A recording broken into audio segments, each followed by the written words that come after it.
La Ligue Rhône-Alpes de sport adapté est une ligue qui dépend de la Fédération française de sport adapté et qui a pour mission de proposer des activités physiques aux personnes qui présentent un handicap mental, également des troubles psychiques ou des troubles du comportement.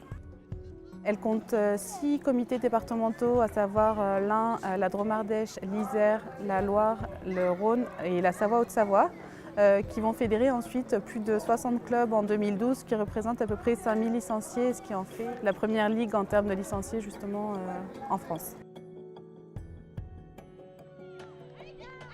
C'est un vrai challenge d'avoir à mener sur ces 8 départements autant de manifestations et d'accompagnement, parce que bien évidemment, tous ces clubs qui se créent en Rhône-Alpes, il faut une unité de fonctionnement, sachant que notre particularité, à savoir nos licenciés, sont issus de milieux parfois différents et qu'il faut mettre tout ça en musique pour que tout le monde s'accorde sur un projet sportif identique. Pour le bien-être de ces 5000 licenciés et afin de répondre à leurs demandes, les activités qu'elle propose s'organisent tout au long de l'année autour de 21 disciplines. Natation, escalade, voile, football, ski de fond, pétanque, tir à l'arc, judo et bien d'autres disciplines. Tout est mis en place afin de garantir l'offre la plus complète. On va vraiment s'attacher à avoir une offre la plus variée possible, c'est-à-dire que ça peut aller des activités motrices jusqu'au niveau.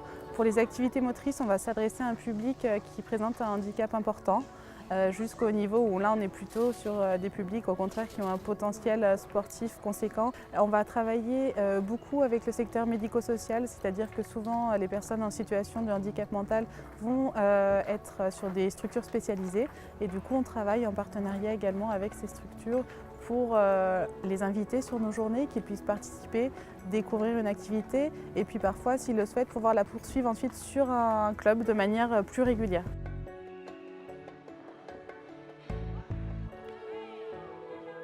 L'idée, c'est de suivre le projet individuel de la personne. Toutes ces personnes ont un projet de vie. Le sport doit rentrer dans leur projet de vie et doit leur permettre de s'épanouir et de développer toutes leurs capacités. Alors quand on parle au niveau physique, on parle également au niveau de la compréhension, au niveau cognitif et puis également au niveau de l'estime de soi. Quand j'ai été vice-champion de France, je me suis fixé l'objectif de devenir champion de France. Et pour cela, j'ai fait d'énormes efforts physiques. Je me suis mis à courir 50 minutes par jour, à avoir une hygiène de vie assez stricte, à faire un peu un régime. Les dernières années, là, ça fait les 2 dernières années de championnat de France de sport adapté, j'ai fait ce qu'on appelle une PPS, une préparation physique spécifique. Tout le monde veut se surpasser, on est vraiment dans des challenges et ça, quel que soit le handicap, on peut toujours le réaliser et se prouver à soi-même qu'on peut faire des choses pour soi, mais aussi qu'on peut faire des choses au regard de l'autre, au regard de son environnement, au regard de sa famille et parfois aussi tenter de revaloriser sa position dans le monde qu'on occupe, parce que c'est la grande difficulté de ces personnes-là qui restent dans leur environnement qui est parfois, j'allais dire, restreint. Quand je suis allé au championnat de France, il y a 250 personnes qui viennent pour participer aux compétitions. Et c'est un endroit où on a les tripes à l'air. Parce qu'il y a une émotion qui se dégage de ce championnat. Il y a aussi un profond respect de l'adversaire qu'on le rencontre plus que chez les valides, je trouve, personnellement. Voilà, c'est très fraternel, c'est bon enfant, et ça a beaucoup d'avantages d'être dans le sport adapté.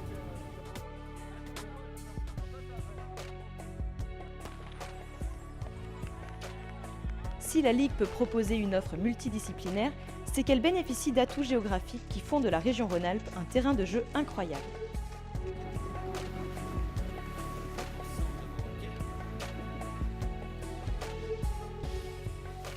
Nous avons une particularité, on est quand même une région montagneuse et l'activité, notamment les activités de neige, l'activité ski est en plein essor au niveau du sport adapté actuellement.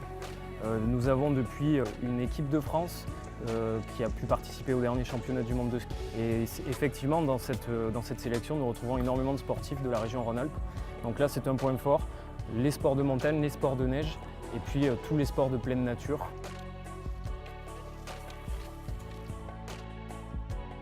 En plus des sports qui font sa spécificité, la Ligue Rhône-Alpes de sport adapté peut s'appuyer sur les 5 disciplines qui sont actuellement reconnues de haut niveau: natation, athlétisme, basketball, football et tennis de table. Le sport adapté a réintégré les Jeux paralympiques en 2012. Une opportunité sur laquelle la Ligue a l'intention de s'appuyer pour grandir. On est passé au niveau sur 5 disciplines et cette chance-là, c'est d'avoir aussi la possibilité de réintégrer les Paralympiques. Et de ce fait, on a mis en place d'autres moyens pour accompagner. On a aussi accéléré le nombre de manifestations, la détection. On essaye de plus en plus aussi de mettre des référents par discipline pour qu'il y ait véritablement un suivi très jeune et qu'on sache dans quelle direction certaines populations vont pouvoir aller et s'exprimer alors là au haut niveau. Donc actuellement, c'est le gros challenge de la Ligue. C'est que nous avons à mettre tout ça en place et qu'à travers nos manifestations, on puisse sortir ces champions de demain qui nous représenteront.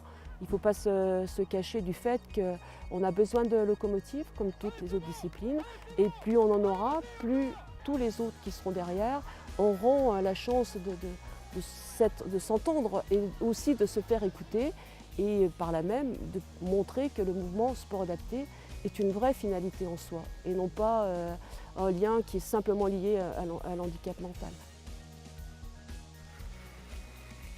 Que ce soit en sport loisir ou en compétition, une composante reste essentielle, la volonté du sportif.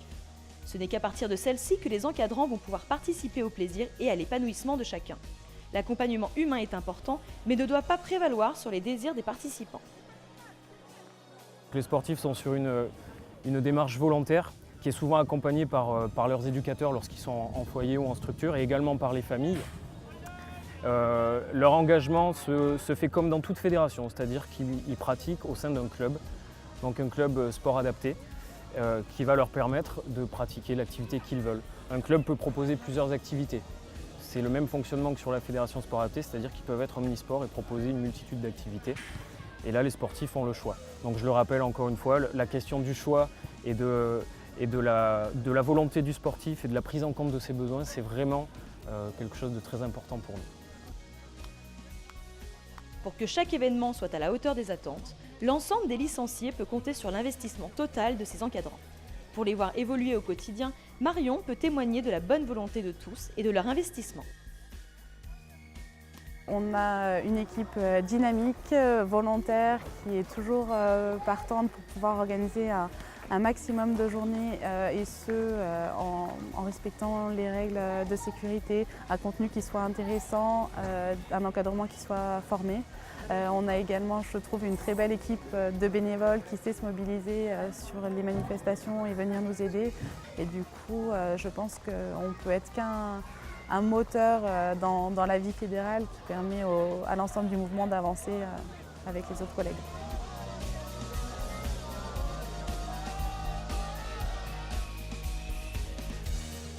Pour intégrer la Ligue Rhône-Alpes de sport adapté, les jeunes sportifs ont besoin de l'appui et du soutien de leurs parents. En tant que présidente, Marie-Claire en est parfaitement consciente et c'est pourquoi elle s'adresse directement à eux pour évoquer toute l'importance d'une pratique sportive dans la construction personnelle de tout individu. Parents, vous avez un enfant qui est peut-être différent, pas à vos yeux, souvent. Vous avez prouvé que vous pouvez faire des choses avec lui.